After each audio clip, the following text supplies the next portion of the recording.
Hello, leaders. Hey, this is Paul Grau, and welcome to Run to Your Leadership Challenges, the daily show that equips team leaders to lead through the challenges that they face every day.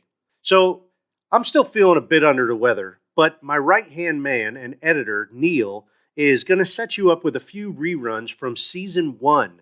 And these episodes are going to talk about some inadequate training practices that many teams are still using today. I think you're going to enjoy these episodes as they are just as relevant today as they were a few years ago. So, with that said, here we go.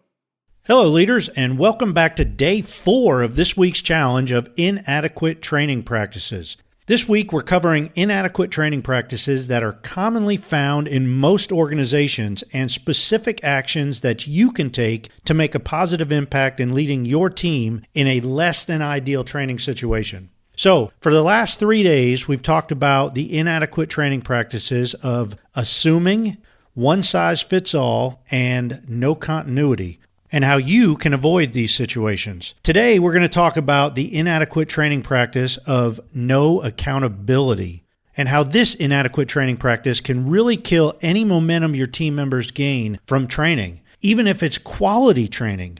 Okay, let's get started with the inadequate training practice of no accountability. You know, throughout my Air Force career, I attended probably hundreds of training classes. Man, I attended all kinds of training over my 26 years, from certification classes for my specific jobs to leadership training to annual ancillary training to include CPR and what the Air Force called self-aid buddy care. And that's just to name a few off the top of my head. And many of these training classes were amazing. However, some of the classes I attended, I would soon forget a lot of the details soon after I attended the class. I mean, think about it. If we really don't actually use the skills that we're learning in training on a daily, weekly, monthly basis, how can we remember all the exact details of the training? Let me give you an example.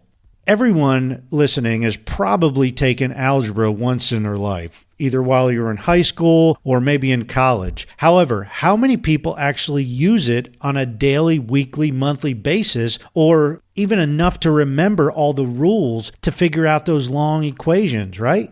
I don't know, maybe it's just me, but I can barely complete the simplest algebra equation right now unless I pull out an old algebra book and start reviewing some of the rules. Well, that's the way it is with all the training that we don't use or we don't follow up with. You see, we must have some kind of accountability built into our training program to ensure the training is sticking. So here's a few tips that you can do to ensure your training is not going to waste and your people are going to remember it.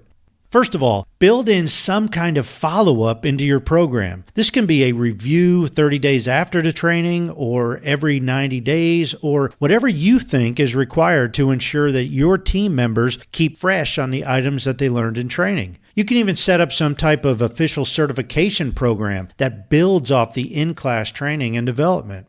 Next, have all newly trained team members give you specific feedback about the training. What did they really like? What did they hate? What really resonated with them? What put them to sleep in class?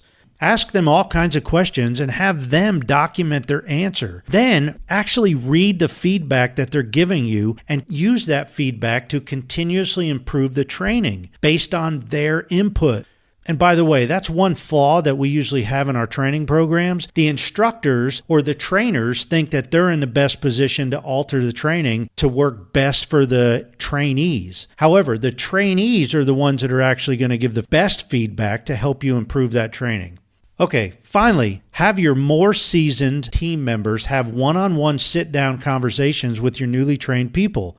Sometimes a classroom can get a little stale, but when you discuss the lessons you learned in the classroom with somebody who has been performing the actual job for a long time, it can really breathe life into your entire program. Additionally, your seasoned team members may actually learn something from your newly, freshly trained people. You see, your new team members are eager to learn. They're excited to be a part of the team, and they're anxious to make a difference in your organization. All of your seasoned team members can always benefit from that type of attitude.